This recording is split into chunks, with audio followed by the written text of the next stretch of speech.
Hello student, स्वागत है आपका आज के वीडियो में। इसमें आज हम लोग आज करने वाले हैं भारत के भूगोल से संबंधित महत्वपूर्ण वन लाइनर प्रश्न। तो अपनी कुर्सी की पेटी को बांधिए और तैयार हो जाइए उड़ने के लिए। पहला प्रश्न है, भारतीय उपमहाद्वीप का देश जहां राष्ट्रपति प्रणाली का शासन है वो है आपका श्रीलंका। ठीक है। इसके बाद आपका भारत में कन्याकुमारी अवस्थित है, तो सभी को पता है। भूमध्य रेखा के उत्तर में स्थित है। ठीक है। फिर भारत प्रायद्वीपीय भारत का सबसे दक्षिणी बिंदु कन्याकुमारी स्थित है भूमध्य रेखा के उत्तर में। क्वेश्चन तो ऐसे दिखा है, मतलब देखिए उत्तर एक ही है लेकिन प्रश्न पूछने के तरीके अलग अलग हैं थोड़े से। फिर है आपके अगला प्रश्न, देखिए प्रायद्वीपीय भारत का सबसे दक्षिणी बिंदु, इसका भी उत्तर देखिए सेम है, कन्याकुमारी स्थित है भूमध्य रेखा के उत्तर में। एक ही प्रश्न को तीन तरीके से घुमा करके पूछा गया है, इसका उत्तर सेम है, तो अच्छे से इसको पढ़िए। वह एक शहर जो कर्क रेखा के एकदम समीप है, कोलकाता। मतलब ये तो ऐसे बहुत से हो सकते हैं और ऑप्शंस में देख लीजिएगा। फिर है भारत का वह नगर जो कर्क रेखा के सबसे नज़दीक है, उदयपुर त्रिपुरा। उदयपुर नगर है जो कि सबसे नज़दीक है। फिर है आपका कर्क रेखा से निकटतम दूरी पर स्थित नगर है, वो है आपका गांधीनगर।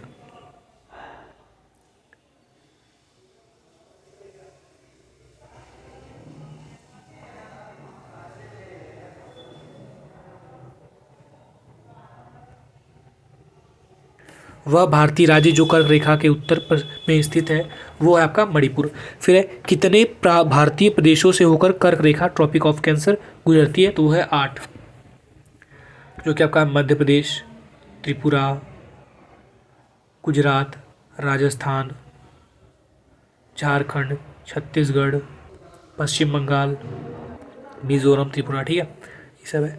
और फिर आपका 80 डिग्री पूर्वी देशांतर और कर्क रेखा का मिलन बिंदु है, सही उत्तर है मध्य प्रदेश। फिर आपका 10 डिग्री चैनल पृथक करता है अंडमान को निकोबार द्वीप से, और 7 डिग्री करता है लक्षद्वीप को।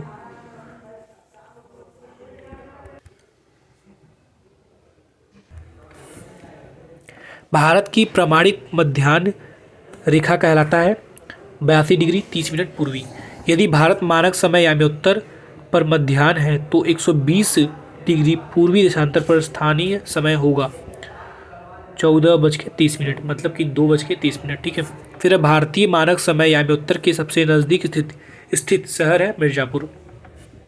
भारतीय मानक समय IST लिया गया है इलाहाबाद नैनी से लिया गया। ठीक है, इंडियन स्टैंडर्ड टाइम। मालदीव के साथ भारत की समुद्री सीमा बनाता है 8 डिग्री चैनल बनाता है। ठीक है।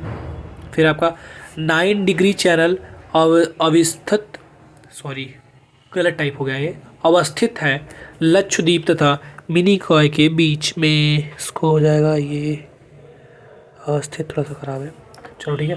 फिर है लक्षद्वीप तथा, यदि अरुणाचल प्रदेश में तिरप में सूर्योदय 5 बजे प्रातः IST मतलब इंडियन स्टैंडर्ड टाइम पर होता है, तो गुजरात में कांडला में सूर्योदय का समय IST का होगा लगभग 7 बजे प्रातः, मतलब कि 2 घंटे का अंतर है ना गुजरात में और अरुणाचल प्रदेश में हमारे यहाँ। ठीक है, तो इसलिए ऐसा है। ठीक है। उसके बाद है भारत का वह राज्य जहाँ सूरज सबसे पहले दिखाई देता है, तो अरुणाचल प्रदेश, और सबसे अंत में जहाँ अस्त होता है वो है गुजरात। फिर है भारत का सुदूरस्थ दक्षिणी बिंदु है इंदिरा पॉइंट। इंदिरा पॉइंट को बोलते हैं सबसे दूर का बिंदु, और ऊपर सबसे इंदिरा कॉल है। और उसके बाद आपका भारत में नई सहस्त्राब्दी के सूर्योदय की पहली किरण किस देशांतर मेरिडियन पर देखी, तो 92 डिग्री 30 मिनट पूर्व में। फिर है भारत का ग्रीनविच कहा जाने वाला स्थान है उज्जैन। रेड क्लिफ लाइन सीमा निर्धारित करती है भारत एवं पाकिस्तान के बीच की सीमा को। डूरंड लाइन किसके साथ भारत की सीमा निर्धारित करती थी, मतलब करती है भाई, अफगानिस्तान। और फिर अभी लगता है इसको हटा दिया है ना, डूरंड लाइन के अलावा कुछ और रह गया है। फिर है आपका राज्य एवं संघ राज्य क्षेत्र, द स्टेट एंड, देख लीजिए उसको। फिर पहला प्रश्न मतलब भारत का वह राज्य जिसकी तटरेखा सबसे लंबी है, the state and the union territory, Gujarat की। ठीक है, सबसे ज़्यादा लंबी तटरेखा गुजरात की है, उसके बाद आपके आंध्र प्रदेश की है, फिर तमिलनाडु की है। ठीक है, इसके बाद सिलवासा राजधानी है, दादरा एवं नगर हवेली की राजधानी है सिलवासा। भारत का सबसे बड़ा संघ राज्य जनसंख्या है दिल्ली, मतलब संघ शासित प्रदेश में दिल्ली है। फिर है सारनाथ स्थित है उत्तर प्रदेश। भारत के केंद्र शासित प्रदेशों में से क्षेत्रफल में सबसे बड़ा है जम्मू कश्मीर। सीमावर्ती देश, बॉर्डर लाइन कंट्रीज। मैकमोहन रेखा सीमा रेखा बनाती है भारत एवं चीन के बीच की रेखा को। भारत के वे राज्य जो पाकिस्तान से सीमा बनाते हैं पंजाब, जम्मू एवं कश्मीर, मतलब ये तो आपका यूनियन टेरिटरीज है, और फिर राजस्थान तथा गुजरात। उसके बाद आपका अगला प्रश्न है, भारत का वह राज्य जिसके 3 तरफ अंतर्राष्ट्रीय सीमाएं हैं सिक्किम। ऐसा ही त्रिपुरा भी आई थी आपका। फिर अन्य तथ्य अदर फैक्ट्स में आपका अन्य तथ्य में आपके भारत के प्रादेशिक जल क्षेत्र विस्तार है तट से 12 समुद्री मील तक। इसके बाद है आपका पर्वतीय पठारी एवं मैदानी क्षेत्र, माउंटेन प्लेटू एंड फील्ड एरियाज। पर्वत एवं पहाड़, द माउंटेन एंड हिल्स। वह चोटी जो भारत में नहीं है, गुरला, मांधाता एवं नामचा बरवा। फिर आपका मध्य भारत में स्थित पहाड़ियों का पश्चिम से पूर्व का सही क्रम है, सतपुड़ा, महादेव, मैकाल और छोटा नागपुर। फिर अगला प्रश्न है आपका, मणिपुर पहाड़ियों से घिरा इम्फाल बेसिन एक सुंदर उदाहरण है सरोवरी मैदान का। मुख्य हिमालय की परतदार, अगला प्रश्न है, चट्टानें जीवाश्महीन है। लघु हिमालय की परतदार चट्टानों में समुद्री जीव जंतुओं के जीवाश्म मिलते हैं एवं बाह्य हिमालय या शिवालिक हिमालय में मानव सभ्यता के अवशेष मिले हैं। ये सभी कथन सत्य हैं हिमालय पर्वत श्रेणी के संबंध में। ठीक है, इसके बाद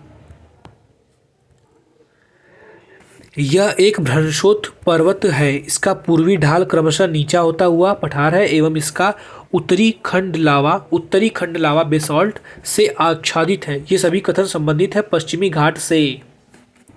अगला प्रश्न है आपका ऑनलाइनर, कंचनजंगा शिखर स्थित है भारत में। अक्साई चीन का भाग है, लद्दाख पठार। हिमालय पर्यावची है, महान हिमालय का। पीर पंजाल श्रेणी पाई जाती है जम्मू एवं कश्मीर में। कुल्लू घाटी जिन पर्वत श्रेणी के बीच अवस्थित है वे हैं धौलाधर एवं पीर पंजाल। उसके बाद आपका अगला प्रश्न है, उत्तर प्रदेशी हिमालय का सर्वोच्च शिखर है नंदा देवी। वे पहाड़ियाँ जो पूर्वी घाट एवं पश्चिमी घाट के मिलन स्थल को बनाती हैं, नीलगिरी पहाड़ियाँ। फिर है कार्डमम पहाड़ियाँ जिनकी सीमाओं पर स्थित है, वे हैं केरल एवं तमिलनाडु। फिर अगला प्रश्न है, भारतीय प्रायद्वीप की सबसे ऊंची चोटी है अनाईमुड़ी जो कि भारतीय प्रायद्वीप की है। ठीक है, फिर नंगा पर्वत अवस्थित है जम्मू एवं कश्मीर में। फिर लघु हिमालय माना गया है 1650 ईस्वी से 1870 ईस्वी तक। उसके बाद है अंडमान और निकोबार द्वीप समूह में सबसे अधिक ऊंचाई वाली चोटी है सैंडल पीक, 730 मीटर के लगभग ऊंची है ये। फिर है कुल्लू घाटी पर्वत श्रेणियों के बीच अवस्थित है धौलाधर तथा पीर पंजाल, ये दोनों आपके स्थित हैं। सबसे नवीन पर्वत श्रेणी है आपकी शिवालिक हिमालय। ठीक है, फिर इसके बाद है आपका धौलाधर तथा पीर पंजाल की महत्वपूर्ण श्रेणियाँ अवस्थित हैं लघु हिमालय में। नर्मदा तथा तापी नदियों द्वारा घिरे सतपुड़ा और पहाड़ियाँ, नर्मदा और तापी सतपुड़ा पहाड़ियों के बीच घिरे हुए हैं, मतलब सतपुड़ा पहाड़ियाँ घिरी हुई हैं। फिर सही सुमेलन है, मतलब कि ये सही सुमेलित है, इनमें कुछ भी गलत मिला नहीं है। केरल की सबसे ऊंची चोटी है अनाईमुड़ी, नागालैंड की सारामती, उत्तराखंड की नंदा देवी, तमिलनाडु का डोडा बेट्टा 1750 मीटर ऊंचा। ठीक है, उसके बाद है आपका अगला प्रश्न, पठारी क्षेत्र प्लेटू एरिया से संबंधित है दोनों। दंडकारण्य अवस्थित है छत्तीसगढ़ एवं उड़ीसा में। दंडकारण्य महाभारत में भी, सॉरी रामायण में भी इसका नाम है वैसे तो दंडकारण्य। मेघालय का पठार भाग है दंडकारण्य वन, इसका है प्रायद्वीपीय खंड। मैदानी क्षेत्र प्लेन एरियाज की बात करते हैं तो राजस्थान मरुस्थल अथवा थार मरुस्थल विस्तार है प्लीस्टोसीन एवं अभिनव जमाव का। उत्तर भारत में उप हिमालय क्षेत्र के सहारे फैले समतल मैदान को कहा जाता है भाबर बोलते हैं। ठीक है, इसके बाद आपका अपवाह तंत्र ड्रेनेज सिस्टम है, इसके कुछ क्वेश्चन देखते हैं अभी आज ही। सिंधु बेसिन का फटाफट से, सिंधु नदी का उद्गम है कैलाश श्रृंखला से, उसका उद्गम होता है चीन में, तिब्बती एरिया में उसके। वह नदी जो हिमालय की तीनों श्रेणियों को आर पार काटती है वो है सतलज। दूधगंगा नदी अवस्थित है जम्मू एवं कश्मीर में। किशनगंगा एक सहायक नदी है झेलम नदी की। सोन नदी का वास्तविक स्रोत है शहडोल जिले में अमरकंटक। ठीक है। हिमालय की सभी श्रेणियों को काटने वाली नदी है सतलज। ब्रह्मपुत्र बेसिन की बात की जाती है तो वह नदी जिनके स्रोत बिंदु पॉइंट ऑफ बिगिनिंग लगभग एक ही है वो है ब्रह्मपुत्र और सिंध। गंगा बेसिन इसका देख लेते हैं आज ही, बाकी कल। फरक्का के बाद गंगा नदी की प्रमुख धारा का नाम जाना जाता है पद्मा के नाम से। इसके बाद वह स्थान जहाँ कम हो गया है जहाँ भागीरथी एवं अलकनंदा नदियाँ मिलती है देवप्रयाग। अध्यारोपित नदी का उदाहरण है चंबल। बेतवा नदी मिलती है यमुना में। वह नदी जिसके तट पर बद्रीनाथ का प्रसिद्ध मंदिर है अलकनंदा। इसके बाद है आपका भ्रंश घाटी से होकर प्रवाहित होने वाली नदी है तापी। ताप्ती नदी तापी या फिर ताप्ती। गंगा नदी उदाहरण है पूर्ववर्ती अपोहा का। वह नदी जो अपने मार्ग में परिवर्तन करने के लिए कुख्यात है, विख्यात नहीं कुख्यात। कोसी, बिहार की कोसी नदी, क्योंकि इसके कारण बहुत बार बाढ़ आती है बिहार में, इसीलिए कुख्यात है, नोटोरियस। वह नदी जिसके तट पर गोरखपुर स्थित है वो है आपकी राप्ती नदी। गंगा नदी की एकमात्र सहायक नदी और आज का लास्ट क्वेश्चन मतलब सहायक नदी जिसका उद्गम मैदान में है वह है गोमती। इसका उद्गम मैदान में है। ठीक है। बाकी क्वेश्चंस हम लोग अगली वीडियोस में करेंगे। उम्मीद करता हूँ आपको ये वीडियो अच्छा लगेगा। चैनल को लाइक करिएगा, सब्सक्राइब करिएगा। धन्यवाद।